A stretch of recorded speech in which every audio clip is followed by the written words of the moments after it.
Hello বন্ধুরা, প্রিয়া ইপসা কিচেনে তোমাদের সবাইকে স্বাগত।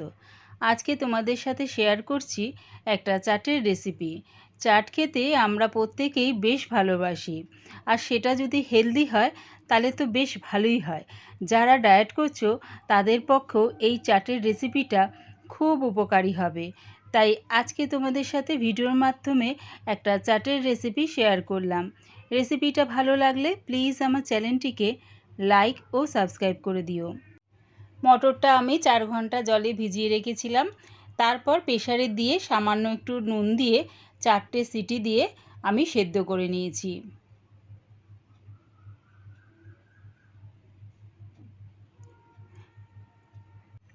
ছোলাটাও আমি 4 ঘন্টা জলের মধ্যে ভিজিয়ে রেখেছিলাম।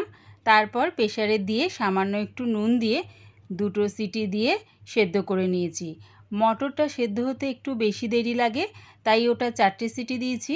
আর ছোলাটা খুব তাড়াতাড়ি সেদ্ধ হয়ে যায়, তাই ওটা 2টো সিটি দিয়ে নামিয়ে নিয়েছি। এবার মটরের মধ্যে ছোলাটা দিয়ে দিলাম। দিচ্ছি দেখো শশা কুচি। শশাটা একদম কুচি কুচি করে কেটে নিয়েছি, সেটা দিয়ে দিলাম।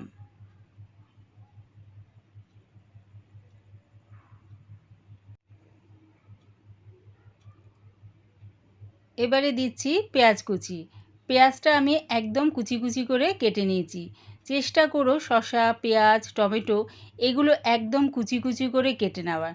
কুচি কুচি করে কেটে নিলে কী হবে, চাটটা খেতে কিন্তু বেশ ভালো লাগবে।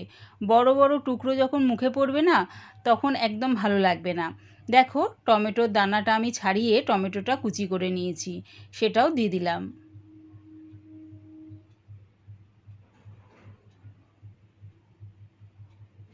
দিচ্ছি এর মধ্যে 4টে কাঁচা লঙ্কা কুচি,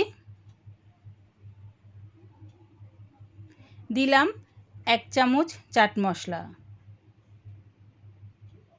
হাফ চামচ ভাজা জিরের গুঁড়ো, দিলাম কাশ্মীরি লঙ্কার গুঁড়ো। এই লঙ্কার গুঁড়োয় কিন্তু ঝাল হয় না। আর দিচ্ছি হাফ চামচ গোলমরিচ গুঁড়ো। ঝালটা সম্পূর্ণ তোমাদের স্বাদ অনুযায়ী ব্যবহার করো। দিলাম স্বাদ অনুযায়ী বিট নুন। মটর আর ছোলাটা সেদ্ধ করার সময় কিন্তু নুন ব্যবহার করেছিলাম, সেই অনুযায়ী আন্দাজ করে দিয়ে দিলাম হাফ চামচের মতন বিট নুন। আর দিলাম অর্ধেক পাতিলেবুর রস। সব কিছু দিয়ে ভালো করে মিশিয়ে নিচ্ছি। একবার আমার মতন করে ছোলা আর মটর সেদ্ধ করে এই রকমভাবে চাটটা বানিয়ে দেখো, আশা করছি বেশ ভালো লাগবে।